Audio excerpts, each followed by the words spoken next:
Direktorat Lalu Lintas Polda Metro Jaya menetapkan pengemudi ugal-ugalan yang melawan arah dan menyebabkan korban luka di Jalan Gunung Sahari, Jakarta Pusat sebagai tersangka.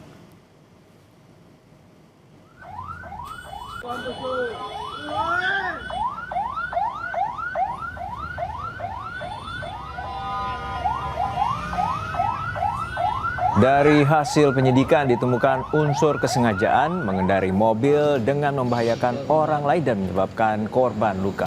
Tidak hanya dijerat undang-undang tentang lalu lintas dan angkutan jalan, polisi juga kini tengah mendalami 4 pasang plat nomor kendaraan dan 12 senjata tajam serta sepucuk senjata api mainan yang ditemukan di dalam mobil.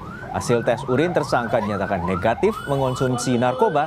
Namun untuk kasus kepemilikan senjata tajam, kasusnya dilimpahkan ke Satreskrim Polres Metro Jakarta Pusat dan tengah didalami.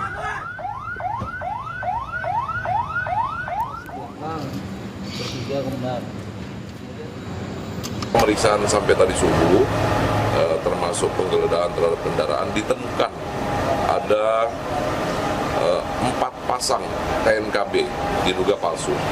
Ya, ada 4 pasang dalam kendaraannya dan juga ditemukan ada 2 buah senjata tajam, 1 jenis golok, 1 jenis batik dan 1 senjata api mainan. Untuk kasus kecelakaannya sendiri sudah ditetapkan sebagai tersangka. Pelaku saat ini ditahan, Pak? Saat ini masih dalam proses pemeriksaan ya, pendalaman di Polres Jakarta Pusat. Kalau hasil urinnya tadi? Tes urin sementara negatif.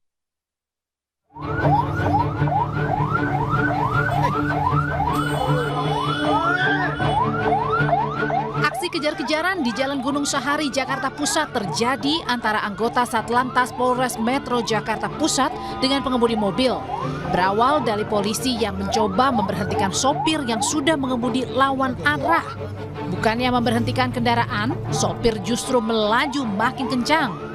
Pengemudi tak berhenti meski polisi sempat menodongkan senjata. Sang pengemudi akhirnya menyerah saat terjebak di jalur berlawanan. Polisi yang dibantu warga kemudian menangkap sang pengemudi yang berasal dari Surabaya, Jawa Timur.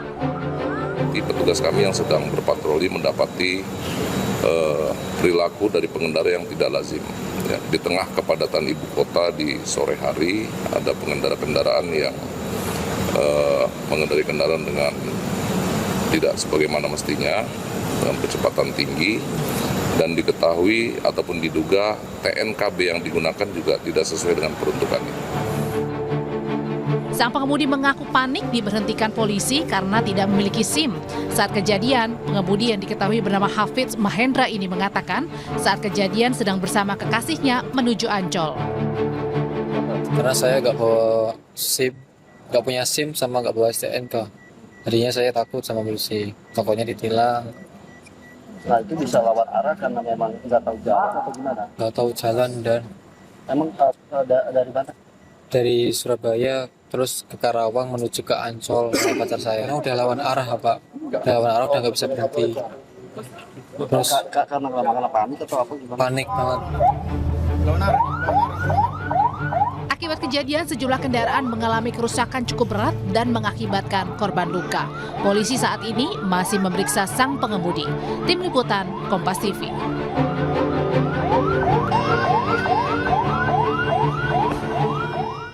Pengemudi ugal-ugalan yang melawan arah dan menyebabkan korban luka dan kendaraan warga rusak di Jalan Gunung Sahari, Jakarta Pusat telah ditetapkan sebagai tersangka. Petugas kini juga sedang mendalami 4 pasang plat nomor kendaraan dan 2 senjata tajam serta sepucuk senjata api mainan yang ditemukan di dalam mobil pengemudi. Lalu apakah hanya karena alasan tidak bawa SIM dan STNK, pengemudi takut sehingga menyetir ugal-ugalan atau justru ada faktor lainnya? Kita bahas bersama mantan Kabarreskrim Polri, Susno 2J. Pak Susno, kalau melihat peristiwa yang terjadi dan sempat beredar di media sosial ini, apakah memungkinkan jika pengemudi melakukan tindakan seperti ini hanya karena tidak bawa SIM dan STNK?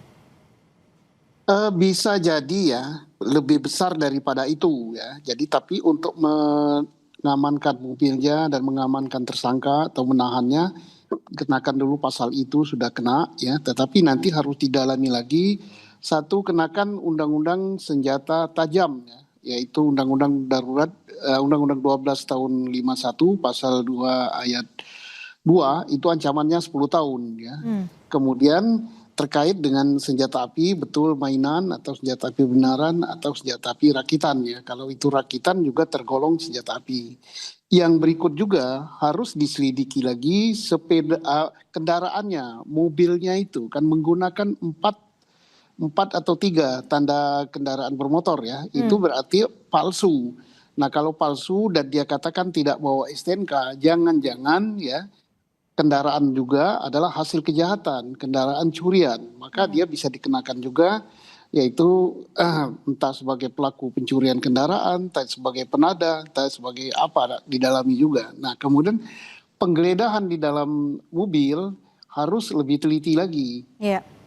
Lebih teliti di jok, kemudian di semua tempat yang memungkinkan kemungkinan ada menyimpan senjata api atau menyimpan barang-barang terlarang seperti narkoba, itu harus lebih teliti lagi. Jadi tindakan dari Polri, lalu lintasnya disidik, kemudian kriminalnya juga disidik. Gitu.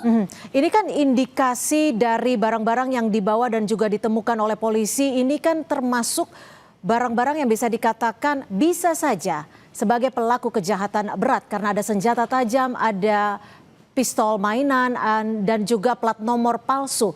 Bagaimana lalu menelusuri jika memang ada kemungkinan kejahatan lainnya yang lebih besar?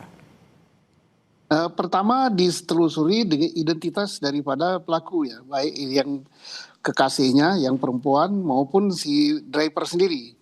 Kan dari datanya bisa diungkap gitu, apakah dia adalah orang yang termasuk di dalam DPO, apakah yang bersangkutan adalah residivis, apakah yang bersangkutan adalah anggota dari sesuatu geng atau apa, itu bisa di situ.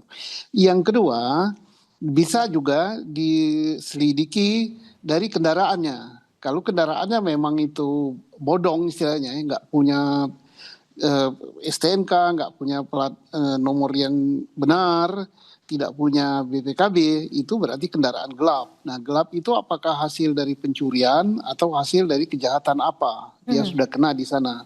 Terus senjata api bisa senjata tajam. Senjata tajam itu berdasarkan Undang-Undang nomor 12 tahun 51 membawa, menyimpan, menggunakan, menyalahgunakan, memasukkan ke luar dan ke dalam Indonesia, memperjualbelikan, itu bisa kena dia ya. Apalagi digunakan di dalam kejahatan. Ancaman hukumannya itu 10 tahun. Tapi Pak Susno, kalau melihat dari video rekaman yang sama-sama sudah beredar di media sosial ini, apakah kemungkinan apa saja yang bisa dilakukan oleh tersangka ini untuk kejahatan lainnya? Karena kalau dilihat dari faktor psikologis umur, sebenarnya sudah cukup usia untuk mengendara dalam kondisi baik seharusnya.